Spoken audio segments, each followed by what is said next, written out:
அதிமுகவின் உரிமையாளர் எடப்பாடி பழனிசாமி, ஆனால் பஞ்சாயத்து செய்வது அமித்ஷா என்று தமிழக காங்கிரஸ் கமிட்டி தலைவர் செல்வ பெருந்தகை விமர்சித்துள்ளார். வாக்கு திருட்டை கண்டித்து கோவை டவுன்ஹால் பகுதியில் காங்கிரஸ் கட்சி சார்பில் கையெழுத்து இயக்கம் நடைபெற்றது.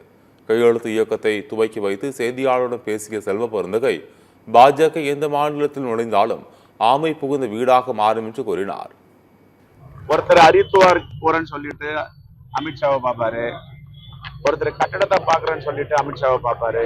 எதுக்கு சுத்தி வளைச்சு இந்த அரசியல் பண்ணிட்டு இருக்காங்க? வீட்டு உரிமையாளர் யாரு? அதிமுகவுடைய உரிமையாளர் அண்ணன் எடப்பாடி பழனிசாமி. அவர் பஞ்சாயத்து யார் பண்றது? அமித்ஷா பண்றாரு. ஜனநாயகம் இந்த நாட்டுல இருக்கா?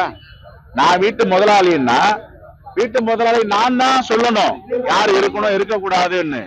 நான் தான் விதிக்கணும் விதிய. ஆனா வாடகைக்கு வந்துட்டு டெல்லியில இருந்து இங்க வாடகைதாரர்கள் ஒரு வீட்டை அபகரிக்க நினைப்பதும் பஞ்சாயத்து செய்வதும் எந்த விதத்தில் நியாயம்? இதைத்தான் மகாராஷ்டிரால பண்ணாங்க, பீகார்ல பண்ணாங்க, ஹரியானால பண்ணாங்க, டெல்லியில பண்ணாங்க, ஆந்திரால பண்ணாங்க.